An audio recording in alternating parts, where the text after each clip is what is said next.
Hi, and welcome to the channel. This is going to be my review of the new Star Trek series that has just been released.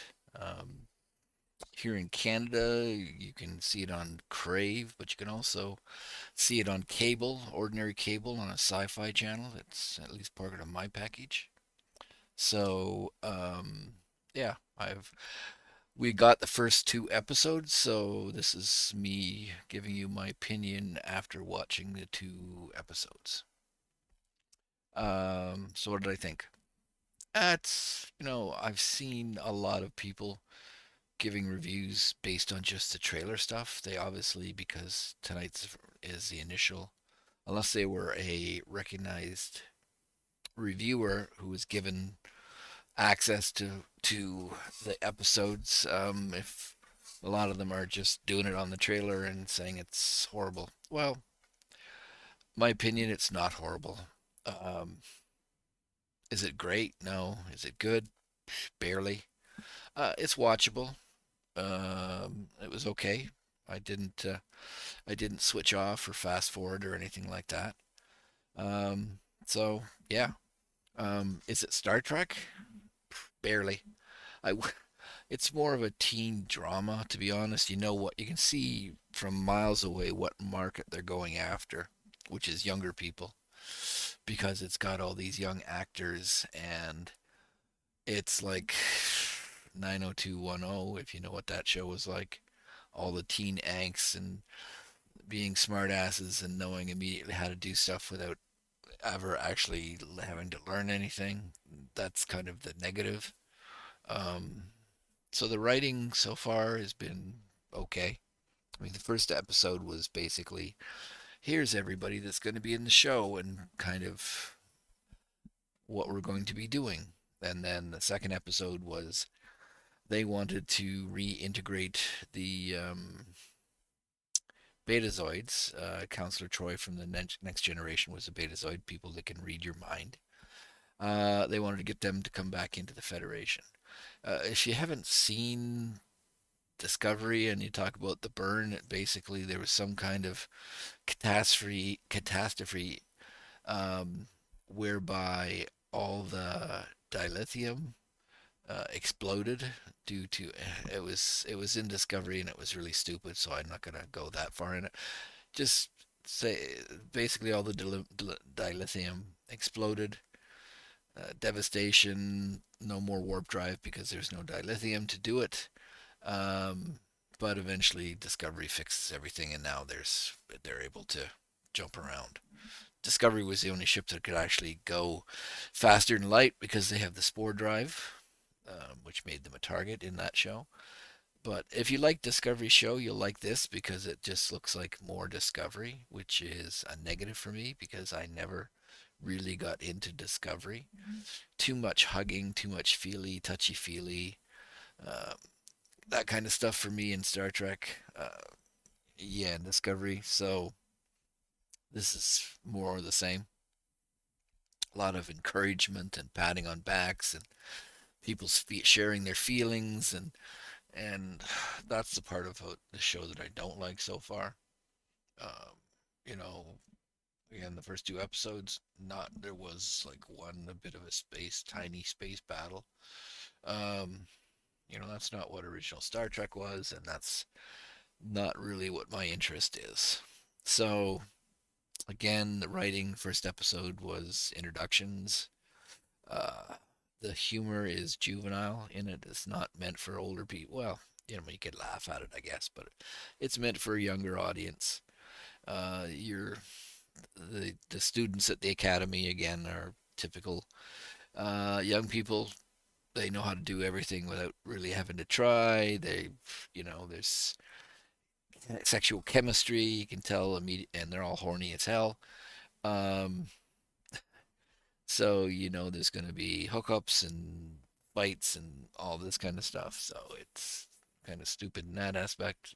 Not enjoyable to me, at least, as an older person. To me, um,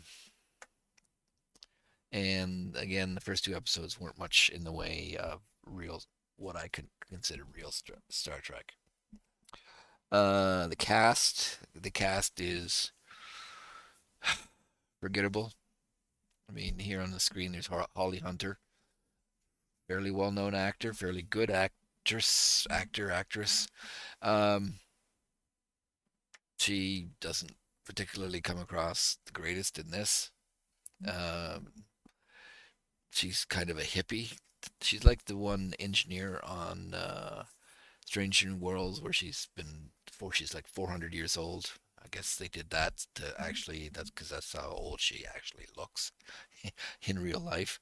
Um, but anyways, she's kind of a hippie type, walks around with no shoes on and can't doesn't sit in her command chair. She lounges in it, and it's just again she's drawn to one of the students, Caleb, because she caught in the first episode she caught her mother stealing with Paul Giamatti's villain character, and basically a Starfleet officer was killed in during the robbery because she only stole for herself, which is very hip and modern. You know, nobody's no consequences. Nobody that ever does anything bad, truly bad. You know, if you're stealing, it's only to feed your family, and that's justified. Anyways, they put the mother away, not in prison, but in a rehabilitation camp, which means the son is would have to go into some kind of Starfleet foster home or whatever. So the kid uh, escapes on his own on this kind of environmentally challenged planet, and Holly Hunter feels again. Here's a touchy feely responsible for for doing her job punishing she actually went into the court and tried to get the mother off with a lighter sentence, but she feels obligated or she feels guilty that the mother and son got separated, and he escaped from her and was on his own, and it's just like some of that doesn't make a lot of sense, but she's trying to push him to go to Starfleet and seems way too invested in his well-being, to be honest with you. But anyways, so kind of a waste of a good actress. Paul Giamatti is he was in Billions and Sideways, and has been in quite a few movies. And he's a good actor. He plays a villain, but he spends all his time kind of laughing. So kind of a waste for him. Other than that, there isn't a lot of people in the cast that are of interest or anything. Probably the young actor that they have playing a Klingon who's a pacifist, which is something different. He's only more interested in science, which is something different. Other than he feels he has to talk in a really deep voice. Um, he's not bad as a Klingon. I mean, some of the other ones aren't bad. You don't really get to know them too well.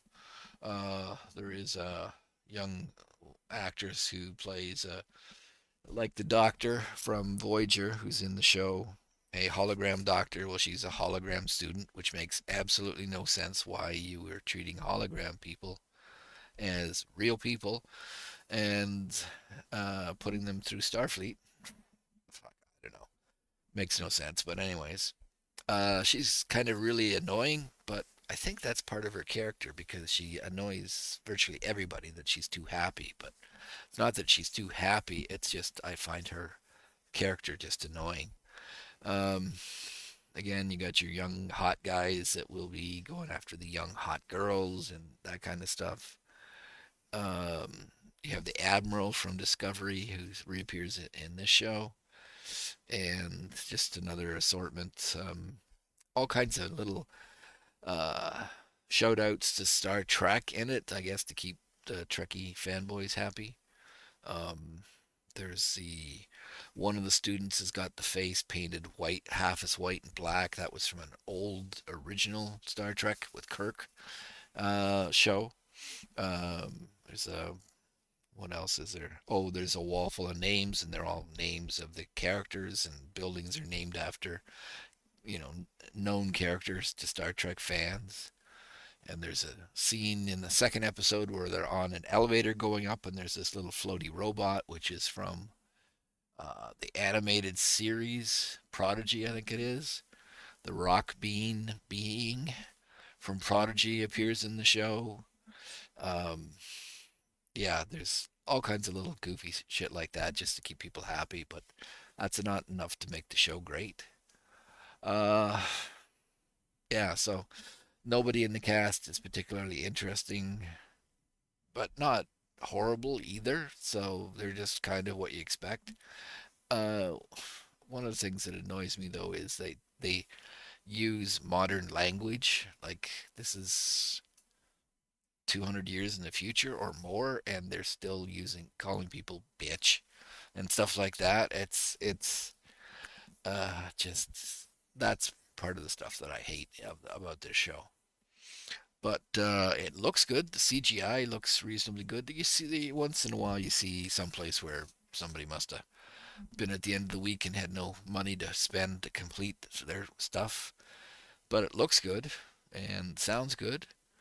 Um, it just isn't very Star Trek-y to me. It's just, again, only the first two episodes, so maybe it'll get better. But I'll still watch it. It's still entertaining enough. It's still Star Trek enough for me. But yeah, it's, I can see why people really dedicated Star Trek fans, and I'm not one of them. I like Star Trek. I've watched most Star Trek material, movies, TV shows. I don't watch the animated shows. I don't never really got into, like I said, Discovery, so I never really cared about Discovery. I still watch Strange New World, although it's, you know, can hit and miss for me. Oh yeah, the other thing that people have mentioned, it's a bit woke. Yeah, it's woke or DEI. A lot of DEI, a lot of visibility of various, you know, prominent people being of certain colors or whatever. I'm sure there's a huge number of trans people mixed into it. Um, you see people walking, holding hands that are, same sex, so, they're pushing that narrative. Um, but yeah, it's got a lot of stuff. So the head Betazoid guy uses sign language. Uh, yeah, so there's that part of the stuff in the show, and that's from Alex Kurtzman, who's the showrunner. He has kind of pushed the show to get more with the times or whatever. But I think this is going to be a disappointment to real Star Trek, real heavy Star Trek fans.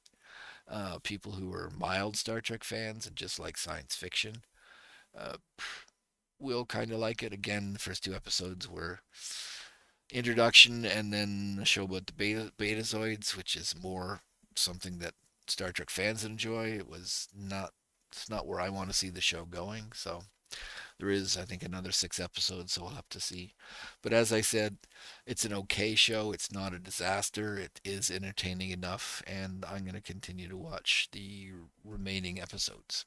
So I will have content on those if you want to check back. Okay? Thanks.